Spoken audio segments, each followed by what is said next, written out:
ہماری دعا کیسے قبول ہو سکتی ہے؟ کیا کبھی آپ نے دعا کی ہو اور آپ کو لگتا ہو کہ خدا نہیں سنتا؟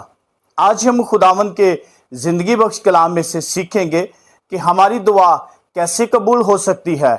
تو خداوند کے زندگی بخش کلام میں یوحنا 15واں باب اور اس کی 7ویں آیت میں لکھا ہے، اگر تم مجھ میں قائم رہو اور میری باتیں تم میں قائم رہیں تو جو چاہو مانگو وہ تمہارے لیے ہو جائے گا۔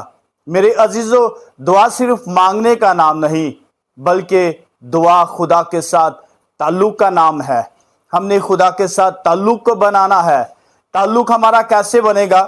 جب ہم خدا میں قائم رہیں گے، ہم اس کے حضور دعا کریں گے، ہم اس کے زندگی بخش کلام کو پڑھیں گے تو ہمارا تعلق خدا کے ساتھ قائم و دائم ہوگا۔ تو میرے عزیزو، جس طرح ایک بچہ وہ اپنے باپ کے قریب رہتا ہے، اپنے باپ کے حکم کو مانتا ہے تو باپ اس سے خوش ہوتا ہے، اور جب بچہ باپ سے جو مانگتا ہے تو باپ خوشی کے ساتھ اس کو دیتا ہے۔ اسی طرح جب ہم خدا کے قریب رہیں گے، اس میں قائم رہیں گے، اس کے کلام کو پڑھیں گے، دعا میں وقت خدا کے ساتھ گزاریں گے اور اس کے حکم پر عمل کریں گے تو پھر ہم جو چاہیں گے خدا ہمیں دے گا۔ بعض دفعہ ہم کہتے ہیں کہ ہم نے مانگا ہے، ہمیں فوراً سے مل جائے، لیکن میرے عزیزو، خدا کا وقت بڑا اچھا وقت ہوتا ہے۔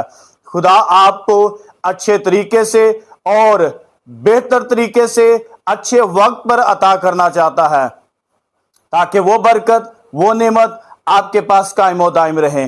تو آج سے ہم نے